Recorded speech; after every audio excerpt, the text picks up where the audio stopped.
कौन सी तारीखें? कुछ तारीखों को महत्वपूर्ण मानने का पैमाना क्या होता है?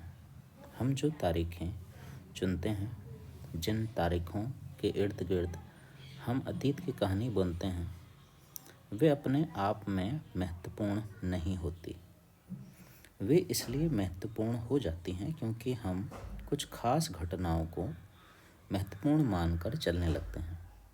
अगर अध्ययन का विषय बदल जाता है, अगर हम नए मुद्दों पर ध्यान देने लगते हैं, तो महत्वपूर्ण तारीखें भी बदल जाती हैं। एक उदाहरण पर विचार कीजिए।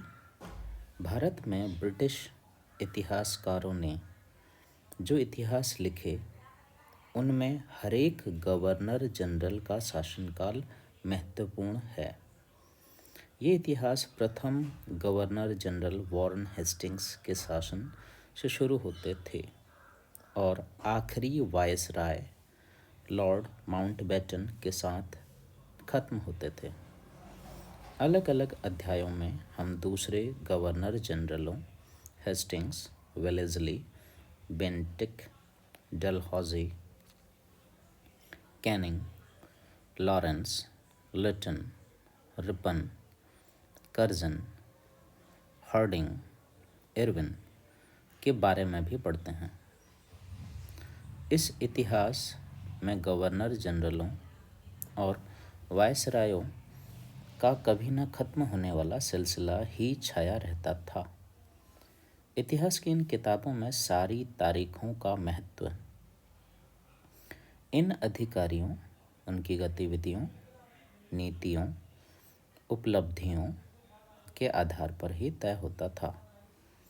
यह ऐसे था मानो इन लोगों के जीवन के बाहर कोई ऐसी चीज़ नहीं थी जिसे जानना महत्वपूर्ण हो। इन लोगों के जीवन का क्रम ब्रिटिश भारत के इतिहास में अलग अलग अध्यायों का विषय बन जाता था। क्या हम इसी दौर के इतिहास को अलग ढंग से नहीं लिख सकते? गवर्नर जनरलों के इस इतिहास के चौखटे में हम भारतीय समाज के विभिन्न समूहों और वर्गों की गतिविधियों पर किस तरह ध्यान दे सकते हैं? जब हम इतिहास या कोई कहानी लिखते हैं तो उसे टुकड़ों या अध्यायों में बांट देते हैं। हम ऐसा क्यों करते हैं? ऐसा इसलिए किया जाता है ताकि हर अध्याय में कुछ सामंजस्य रहे।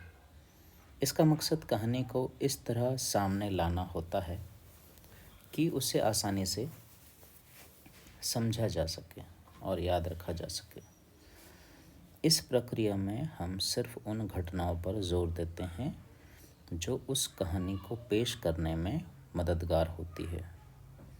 जो इतिहास गवर्नर जनरलों के जीवन के इर्द गिर्द चलता है, उसमें भारतीयों की गतिविधियाँ कोई मायने नहीं रखती।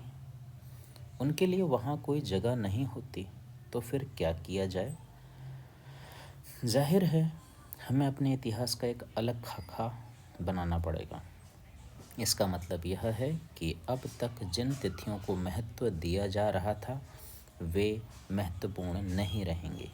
हमारे लिए नई तिथियां महत्वपूर्ण हो जाएंगी। चित्र 2, विज्ञापनों से भी पसंद नापसंद तय होती है। पुराने विज्ञापनों से हमें यह समझने में मदद मिलती है कि नए उत्पादों के लिए बाज़ार किस तरह तैयार हुए और किस तरह नई रुचियां चलन में आई। 1922 में लिप्टन चाय के लिए तैयार किया गया यह विज्ञापन इस बात की ओर संकेत करता है कि दुनिया भर के शाही लोग यही चाय पीते हैं।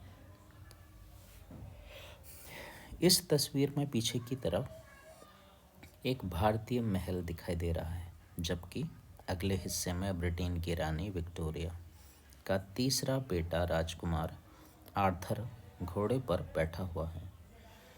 राजकुमार आर्थर को ड्यूक ऑफ कनॉट की पदवी दी गई थी।